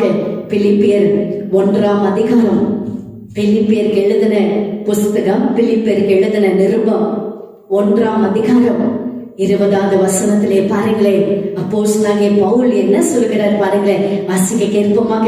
பிலிப்பியர் எழுதின நிருபம் 1ஆம் அதிகாரம் 20வது வசனம். நான் ஒன்றிலும் வெட்கப்பட்டு போகாமல்.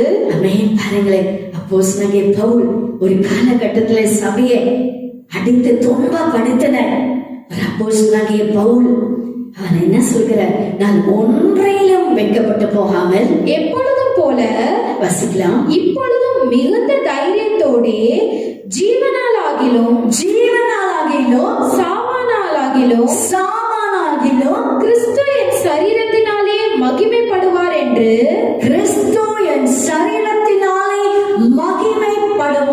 என்று எனக்கு உண்டாயிருக்கிற வாஞ்சைக்கும் நம்பிக்கைக்கும் தக்கதாய் அப்படி முடியும். ஆமென். வாஞ்சைக்கும் நம்பிக்கைக்கும் தக்கதாய் அப்படியே முடியும். பாருங்களா, அப்போஸ்தலனாகிய பவுல் என் சரீரத்தினாலே சாவாகிலும் ஜீவனாகிலும் என் சரீரத்தினாலே கிறிஸ்து இயேசு என்னில் மகிமைப்படுவார் என்று என் வாஞ்சைக்கும் என் நம்பிக்கைக்கும் தக்கதாக என்னவா ஆகுமா? அப்படியே முடியுமா? அப்படியே முடியும் என்ற அப்போஸ்தலனாகிய பவுல் பல ஆண்டுகளுக்கு முன்பாக பரிசுத்த ஆவியானவர் அந்த இடத்துல அவர் எழுதி வைத்திருக்கிறார். எழுதினது நம்மை பார்த்து ஆண்டவர் எழுதுவாரா? நம்மை பார்த்து நம் பரலோகத்திற்கு போகும் பொழுது, கிறிஸ்துவின் நியாய சாசனத்துக்கு முன்பதாக நிற்கும் பொழுது நம்மை பார்த்து ஆண்டவர் சொல்வாரா?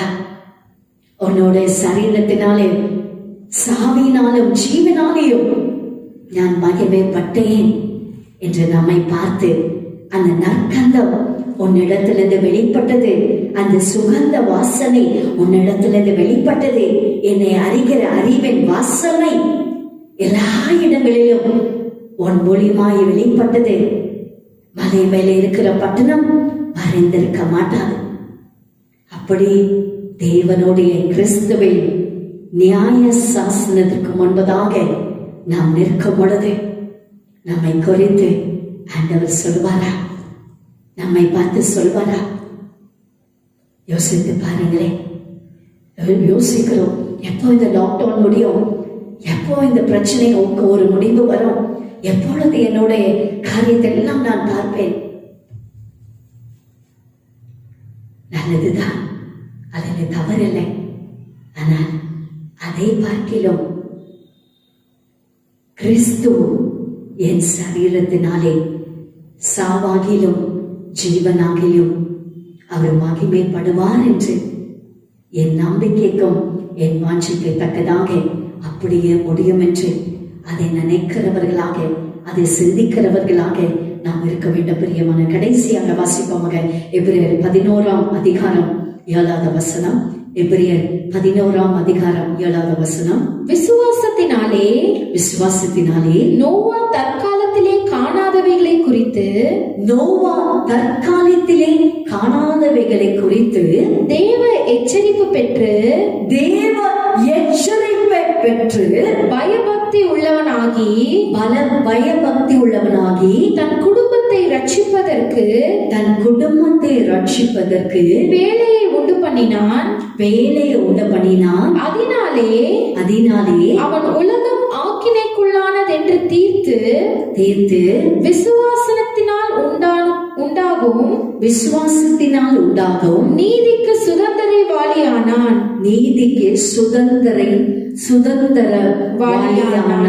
இந்த வசனத்தை கூட மீண்டுமாக நாம் வாசிக்கலாம். விசுவாசத்தினாலே நோவா தற்காலத்திலே காணாதவைகளை குறித்து தேவ எச்சரிப்பு பெற்று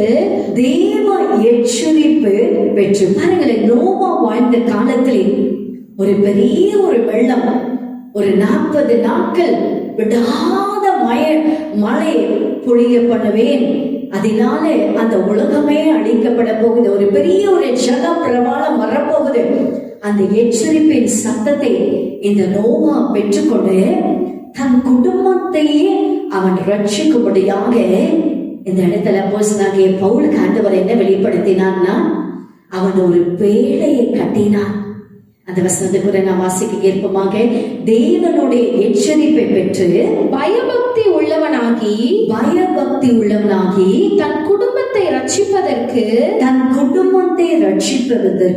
பேழையை உண்டு பண்ணினான். போதும், பேழையை உண்டு பண்ணினான். ஆண்டவரோட ஒரு எச்சரிப்பை சத்தம் வந்தது. ஆண்டவர் இப்படியே வார்னிங் மேல வார்னிங், ஒரு எச்சரிப்பை மேல எச்சரிப்பை தேவன் கொடுத்து கொண்டே இருக்கிறார். பிரியமானவர்களே, அநேக இடங்களில் ஆண்டவரோட வருகை குறித்துதான செய்தி, ஆயத்தை குறித்துதான செய்தி, வெளிப்படுத்தின விசேஷத்திலிருந்து வேத வசனங்கள், ஆண்டவருடைய வசனங்கள் பறைசாற்றப்பட்டு கொண்டே இருக்குது. அந்த எச்சரிப்பின் சத்தம் துணித்து கொண்டே இருக்குது. உலகம் எங்கிலும் அந்த எச்சரிப்பின் சத்தம் வந்து கொண்டே இருக்குது. அந்த எச்சரிப்பின் சத்தத்தை பெற்றுக்கொண்ட நோவா அவன் என்ன செய்தானா, அவன் பயபக்தி உள்ளாகி தன் குடும்பத்தை ரட்சிக்கும்படியாக அவன் பேழையை கட்டினானா. அந்த பேழையை அவனை உண்டு பண்ணினானா. ஆதியாகமம் 8ஆம் அதிகாரத்திலே பார்த்தீங்கன்னா அந்த இடத்திலே நீங்கள் வாசிக்கலாம், நோவா ஒரு பேழையை கட்டினான் என்று. ஆண்டவருடைய வார்த்தை இன்றைக்கு நம்மை ரட்சிப்பது மாத்திரமல்ல, நம்முடைய குடும்பத்தையும். நீங்கள் ஒருவேளை ஊழியம் செய்கிறவர்களாக இருக்கலாம், ஊழியம் செய்கிற ஒரு போதகராக இருக்கலாம், ஊழியம் செய்கிற ஒரு மெய்ப்பனாக இருக்கலாம், ஊழியம் செய்கிற ஒரு தீர்க்கதரிசியாக இருக்கலாம், ஒரு அப்போஸ்தலராக இருக்கலாம், ஒரு சுவிசேஷகராக இருக்கலாம். உங்களோட கூட உங்களோட கூட்டத்தை எல்லோரையும் ஆயத்தப்படுத்தும்படியான எச்சரிப்பின் சத்தம் வந்து கொண்டே இருக்குது. பாருங்கள், நோவோட வாழ்க்கையிலே அந்த எச்சரிப்பின் சத்தத்தை அவன் பெற்றுக்கொண்டு அவன் பயபக்தி உள்ள ஆயு தன் குடும்பத்தை ரட்சிக்கும்படியாக ஒரு பேழையை அவன் உண்டு பண்ணினான், ஒரு பேழை அவன் கட்டினான். தொடர்ந்து வாசிக்கலாம். அதனாலே அவன் உலகம் ஆக்கினைக்குள்ளானது என்று தீர்த்து விசுவாசத்தினால் உண்டாகும் நீதிக்கு சுதந்திரவாளியானான்.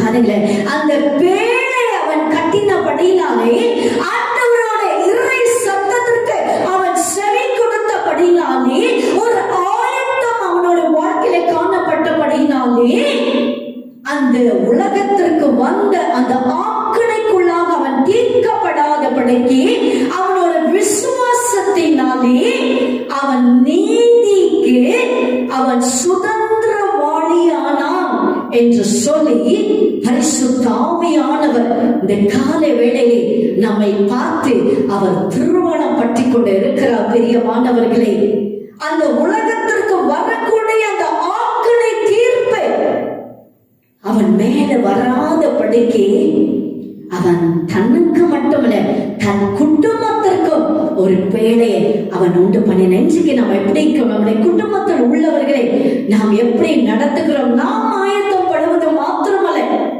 விசுவாசியாக நாம் ஆயத்தப்படுவது மாத்திரமல்ல, திரு சபையார் ஆயத்தப்படுவது மாத்திரம், நம்முடைய குடும்பங்கள் யாவரும் ஆயத்தப்பட வேண்டிய ஒரு காலகட்டத்திற்குள்ளாக நாம் வந்திருக்கிறோம். பிரியமானவரை, கடைசியாக வாசிப்போமாக யோவான் 14ஆம் அதிகாரம் 2வது வசனத்துக்கு நான் வாசிக்க கேட்போமாக. யோவான் 14ஆம் அதிகாரம் 2வது வசனம். என் பிதாவின் வீட்டில் அநேக வாசஸ்தலங்கள் உண்டு. அப்படி இல்லாதிருந்தால் நான் உங்களுக்கு சொல்லி இருப்பேன். ஒரு ஸ்தலத்தை உங்களுக்காக ஆயத்தம் பண்ண போகிறேன். நான் போய் உங்களுக்காக ஒரு ஸ்தலத்தை ஆயத்தம் பண்ண போகிறேன். ஆண்டவர் நம்ம ஒவ்வொருக்கும் ஒரு ஸ்தலத்தை, என் பிதாவின் வீட்டிலே அநேக வாசஸ்தலங்கள் உண்டு. அப்படி இல்லாதிருந்தால் நான் உங்களுக்கு சொல்லி இருப்பேன். ஆண்டவர் நம்ம ஒவ்வொருக்கும் ஒரு ஸ்தலத்தை அவர் ஆயத்தம் பண்ணி வைத்திருக்கிறார். அந்த ஸ்தலத்திற்குள் பிரவேசிப்பதற்கு நாம் ஆயத்தமா இருக்கிறோமா? நாம் எப்படி இருக்கிறோம்? பிரியமானவர்களே, இது ஒவ்வொரு வாரமும் இந்த யூடியூப் சேனல் வழியாக ஒவ்வொரு ஞாயிற்றுக்கிழமை செய்தியை நாம் கேட்கிறோம். ஆனால் கேட்டு நம்முடைய வாழ்க்கையிலே நாம் அதை செய்கிறோமா? ஒரு வாழ்க்கையிலே நம்முடைய வாழ்க்கையிலே ஒரு மாற்றம் வருவதா? வாழ்க்கையிலே ஒரு மறுரூபம் என்கிற அந்த அனுபவத்திற்குள்ளாக அந்த வசனங்கள் எல்லாம் நம்மை அழைத்துக் கொண்டு செல்கிறதா? பாருங்களேன், வேதம் என்ன சொல்வது? ரோமர் 12ஆம் அதிகாரத்தில் பார்த்தீங்கன்னா 2வது வசனம் இப்படியா சொல்கிறது, நீங்கள் இந்த பிரபஞ்சத்திற்கு ஒத்த வேஷம் தெரியாமல் தேவனுக்கு பிரியமும் நன்மையும் பரிபூரணமான சித்தம் என்னதென்று பகுத்தறியத்தக்க உங்கள் மனம் புதிதாகிறபடினாலே நீங்கள் மறுரூபமாகுங்கள் என்று. இன்றைக்கு அந்த மறுரூபத்துக்குள்ளாக அந்த மனம் புதிதாகிறதா, அல்லது அன்றைக்கு எப்படி இருந்தோமோ இன்று வரைக்கும் அப்படியே இருக்கிறோமா? அன்றைக்கு எப்படி ஒரு மூர்க்கத்தனம், அன்றைக்கு எப்படி ஒரு கோபம், ஒரு விரோதம், ஒரு பகை, ஒரு எரிச்சல், ஒரு அகங்காரம், அதே போல இன்றைக்கு இருக்கிறோமா? மனம் புதிதாகிறபடினாலே நாம் மறுரூபமாகும்படியாக தேவன் நம்மை அழைக்கிறார். பிரியமானவர்களே, ஆகவே இந்த காலை வேளையிலே ஆண்டவரோட வருகை மிக மிக சீக்கிரமாக இருக்க போகுது என்று பரிசுத்த ஆவியானவர் நம்மோடு கூட அவர் திருமணம் பற்றி கொண்டு இருக்கிறார். எஸ்தர் ராஜாத்திக்கு கொடுக்கப்பட்ட கால அவகாசம் 1 வருடம். நமக்கு நாம் ரட்சிக்கப்பட்டு எப்போ ரட்சிக்கப்பட்டோம்? ரட்சிக்கப்பட்ட நாளிலிருந்து ஆண்டவரோட வருகை குறித்த செய்தி நாம் கேட்கவில்லையா? அந்த நாளிலிருந்து அதனுடைய வசனங்கள், அதனுடைய பிரசங்கங்கள் நம்முடைய காதில் துணிக்கவில்லையா? இன்னும் வாழ்க்கையில ஒரு மாற்றம் இல்லாமல் இருக்கிறோமா? இன்னும் இந்த பிரபஞ்சத்திற்கு, இந்த உலகத்திற்கு ஒரு வேஷம் போடுவதை போல நம்முடைய வாழ்க்கை காணப்படுகிறதா?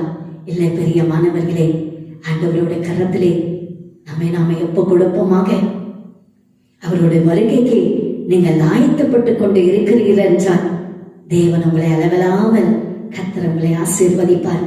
ஆனால் இன்னும் ஆயத்தப்படாமல் இருப்பீர் என்று சொன்னால் இன்று ஒரு தருணம் உங்களுக்கு கொடுக்கப்படுகிறது. இந்த தருணத்தை நழுவ விடாதீங்க. இந்த தருணத்தை ஏற்றுக்கொள்ளுங்கள். இந்த தருணத்தை நீங்கள் உபயோகிங்க. இந்த லாக்டவுன் பீரியட்ல இந்த நாட்களை நாம் எப்படி பயன்படுத்துகிறோம்? எப்படி நம்முடைய நாட்களை நாம் கடத்தி கொண்டு வருகிறோம்? பெரியமானவர்களே, ஒப்பு கொடுப்போமா? கர்த்தருடைய வருகைக்கு நாமே ஆயத்தப்படுவோமாக. எஸ்தர் ராஜாக்கு கொடுக்கப்பட்ட கால அவகாசம் 1 வருடம். நமக்கு வாழ்நாள் எல்லாம் அந்த அவகாசம் கொடுக்கப்பட்டு கொண்டே இருக்குது. தேவனுடைய வருகை மிக மிக சீக்கிரம். அந்த வருகையில் எடுத்துக் கொள்ளப்படுவதற்கு நம்மை ஆயத்தப்படுவோமா? ஒப்பு கொடுப்போமா? ஜெபிக்கலாமா? கண்களை மூடி கர்த்தரை நோக்கி நாம் ஜெபிப்போமாக. கர்த்தருடைய ஆண்டவருடைய கரத்திலே முற்றிலுமாக நம்மை ஒப்பு கொடுத்தவர்களாக நாம் காணப்படுவோமா? பிரியமானவர்களே, அவர் வருகிறார், அவர் தாமதிக்கிறார் என்று ஒரு சிலர் அவர்கள் எண்ணிக்கொண்டு இருக்கிறார்கள். ஆனால் அப்படி அல்ல பிரியமானவர்கள், எல்லோரும் ரட்சிக்கப்பட வேண்டும் என்று அவர் நீடிய புள்ளும் பொறுமை உள்ளவர்களாக இருக்கிறார் என்று கர்த்தருடைய வசனம் சொல்லுகிறது. இந்த காலை வேளையிலே அவர் நம்முடைய இருதயத்தின் வாசல் ஆண்டையில் அவர் நிற்கிறார். இதோ வாசலில் நின்று கதவை தட்டுகிறேன். ஒருவன் என் சத்தத்தை கேட்டு கதவை திறந்தால் அவனிடத்தில் நான் பிரவேசித்து அவனோடு கூட போஜனம் பண்ணுவேன், அவனும் என்னோட போஜனம் பண்ணுவான். நம்முடைய இருதயம் என்கிற அந்த வாசல் படியிலே அவர் நின்று கதவை தட்டிக்கொண்டு இருக்கிறார். பிரியமானவர்களே, இந்த காலை வேளையிலே நம்முடைய இருதயமாகிய அந்த வாசல் கதவை நாம் திறந்து கொடுப்போமா? அந்த சுத்திகரிப்புக்கு நாம ஒப்பு கொடுப்போமா? ஆயத்தப்படுவோமா? ஜெபிப்போமாக. ஸ்தோத்திரிக்கிறோம் ஆண்டவரே, எங்களை நேசிக்கிற நல்ல பிதாவே, ஆண்டவரே நன்றியோடு இருக்கிறோம், ஸ்தோத்திரிக்கிறோம் ஆண்டவரே, துதிக்கிறோம் அப்பா. ஆண்டவரே ஆசீர்வதிக்கப்பட்ட இந்த மன மகிழ்ச்சியான இந்த ஓய்வு நாளுக்காக, இந்த பரிசுத்தமான நாளுக்காக உமக்கு நன்றி செலுத்துகிறோம் சுவாமி. ஆண்டவரே இதை துறையிலே இந்த செய்தியை ஆண்டவரை கவனித்து கேட்டு ஒவ்வொரு பிள்ளைகள் மீது ஆண்டவரே உடைய கரம் பலமாக இந்த காலவேளையில இறங்கி வரும்படியாக நாங்கள் செபிக்கிறோம் அப்பா.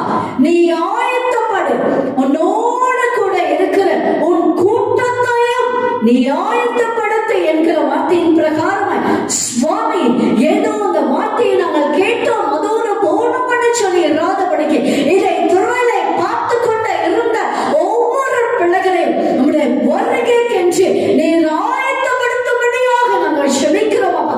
ஒரு சுத்திகரிப்புக்குள்ளாக உடைய பிள்ளைகளை கர்த்தர் நடத்துவீராக சுவாமி.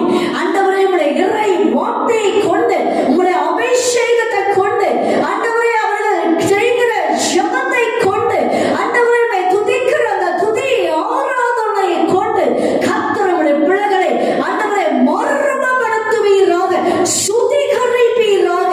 உம்முடைய வருகைக்கு ஒவ்வொருவரையும் கர்த்தர் ஆயத்தப்படுத்தும்படியாக நாங்கள் செபிக்கிறோம் அப்பா. ஆமென் ஆண்டவரே. ஒருவராயிலும் ஆண்டவரே உம்முடைய வருகையிலே ஆண்டவரை விடுபடாதபடிக்கு உம்முடைய வருகையில் ஒவ்வொருவரும் எடுத்துக் கொள்ளப்படக்கூடிய அளவிற்கு கர்த்தர் கிருபை கொடுக்கும்படியாக நாங்கள் செபிக்கிறோம் அப்பா. ஆமென் ஆண்டவரே. இதோ நான் சீக்கிரமாய் வருகிறேன், என்னோடு கூட அவனவனுக்குடைய தக்க பலன் என்னோடு கூட வருகிறது என்கிற வாக்கின் பிரகாரம் சுவாமி இந்த காலை வேளையிலும் ஆண்டவர் ஒவ்வொரு ஜனங்களையும் கர்த்தர் ஆயத்தப்படுத்துவீராக சுவாமி. உடைய வருகை சீக்கிரமாக இருக்கிறபடினா ஒருவராயிலும் ஆண்டவரை அசதியாய் இராதபடிக்கு, ஆண்டவரை எச்சரிப்பில்லாமல் இராதபடிக்கு ஒவ்வொருவரும் ஆண்டவரை கவனம் உள்ளவர்களாக இருக்கும்படியாக, எச்சரிப்புள்ளவர்களாக இருக்கும்படியாக, ஜாக்கிரதை உள்ளவர்களாக இருக்கும்படியாக நாங்கள் செபிக்கிறோம் அப்பா. ஆண்டவரை இதை துறையிலே பார்த்து கொண்டு இருந்த ஒவ்வொரு பிள்ளைகளை கர்த்தர் ஆயத்தப்படுத்துவீராக, சுத்திகரிக்கும்படியாக, பரிசுத்தப்படுத்தும்படியாக நாங்கள் செபிக்கிறோம் அப்பா. அந்த பரிசுத்தமான அந்த வருகையில அந்த பரிசுத்தமான ராஜ்யமாகிய தேவாதி தேவன் உம்மை சந்திப்பதற்கு உடைய பிள்ளைகள் ஒவ்வொருவர் ஆயத்தப்பட கர்த்தர் கிருபை செய்வீராக. மட்டுமல்லாமல் இந்த காலை நேரத்திலும் எங்கள் தேசத்திற்காக நாங்கள் செபிக்கிறோம் அப்பா. எங்கள் தேசத்தை ஆண்டவரை தாக்கிக் கொண்டு இருக்கிற ஆண்டவர் இந்த கொள்ளை நோய் ஆண்டவரை கர்த்தர் அகற்றுவீராக சுவாமி. ஒரு விடுதலை தருவீராக சுவாமி. தேசத்திற்கு ஒரு சேமத்தை கொடுப்பீராக, தேசத்திற்கு ஒரு ஆசீர்வாதத்தை கொடுப்பீராக. தேசத்தில் காணப்படுகிற எல்லா பழுதை கர்த்தர் மாற்றுவீராக. தேசத்தை கர்த்தர் சமாதானம் நிறைந்த ஒரு தேசமாக கர்த்தர் மாற்றுவீராக. ஒரு எழுப்புதலை கர்த்தர் தரும்படியாக நாங்கள் செபிக்கிறோம் அப்பா. ஒருவராயும் ஆண்டவரை கெட்டு போகாதபடிக்கு அந்த நித்திய ஜீவனை அடையும்படியாக கர்த்தர் கிருபை செய்வீராக. ஆண்டவரே உம்முடைய கரத்திலே ஆண்டவரே இந்த முழு இந்தியா தேசத்தை ஒப்பு கொடுக்கிறோம் அப்பா. மற்றவர்களாமல் ஆண்டவர் இந்த தொற்று நோயினுடைய ஆண்டவரை தாக்குதை கர்த்தர் முற்றிலுமாக ஓய பண்ணுவீராக. இந்த வாதை நிறுத்தப்படுவதாக. இயேசுவின் நாமத்தில் இந்த கொள்ளை நோய் வாதை நிறுத்தப்படுவதாக சுவாமி. ஜனங்களுக்கு ஒரு விடுதலை சமாதானத்தையும் கர்த்தர் கொடுக்கும்படியாக நாங்கள் செபிக்கிறோம் சுவாமி. ஆலயத்திலிருந்து நாங்கள் செபிக்கிறோம் சுவாமி. ஒரு விடுதலையும் சமாதானத்தையும் பயமின்றி ஆண்டவரை ஜனங்கள் ஆண்டவரை வாழத்தக்க கர்த்தர் கிருபை செய்வீராக. வாழ்வதாக நிலைமைகள் மாறட்டும், பஞ்சங்கள் மாறட்டும், கொள்ளை நோய்கள் மாறட்டும். தேசத்தில் சமாதானத்தை கர்த்தர் வர பண்ணுவீராக. ஆசீர்வதிக்கும்படியாக செபிக்கிறோம் அப்பா. உங்க கரம் பிள்ளைகளோடு இருப்பதாக அப்பா. மட்டுமல்லாமல் இந்த தொற்று நோயினால பாதிக்கப்பட்ட கஷ்டப்பட்டு கொண்டு இருக்கிற பிள்ளைகளை நினைக்கிறோம் அப்பா. மனது உருகுவீராக. கர்த்தர் சுகத்தை தருவீராக அப்பா. ஆண்டவரே ஒவ்வொருவர் சுகம் பெற்று ஜீவனோடு கூட வீடு திரும்ப ஆண்டவர் அருள் செய்வீராக, அருள் செய்வீராக, அருள் செய்வீராகப்பா. ஆசீர்வதிக்க முடியும் ஜெபிக்கிறோம் அப்பா. பெரிய காரியங்களை செய்வீராக இயேசுவின் நாமத்தில் ஜெபிக்கிறோம் எங்கள் நல்ல பிதாவே. ஆமென் ஆமென். என் ஆத்துமாவை கர்த்தரே ஸ்தோத்திரி, என் முழுவதுமே பரிசுத்த நாமத்தை ஸ்தோத்திரி. என் ஆத்துமாவை கர்த்தரே ஸ்தோத்திரி. கர்த்தர் செய்த சகல உபகாரங்களை மறவாதே. ஆமென். ஆசீர்வாதம் கர்த்தராகிய இயேசு கிறிஸ்துவின் கிருபை, பிதாவாகிய தேவனுடைய அன்பும் பரிசுத்த ஆவியானவரோட ஐக்கியமும் சமாதானம் வழிநடத்தலும் பாதுகாப்பும் பராமரிப்பும் என்றும் என்றும் சதா காலையில் நம் அனைவரோடு கூட இருப்பதாக. ஆமென் ஆமென். கர்த்ததாமே உங்கள் ஒவ்வொருவரையும் தேவன் அளவில்லாமல் ஆசீர்வதிவா. தொடர்ந்து இந்த செய்தியை உங்கள் வீடுகளில் தொடர்ந்து நீங்களுடைய தியானிங்கள். கர்த்தருடைய வருகைக்கு ஆயத்தப்படுங்க. தேவன் உங்கள் ஒவ்வொருவரையும் அளவில்லாமல் ஆசீர்வதிப்பாராக. God bless you.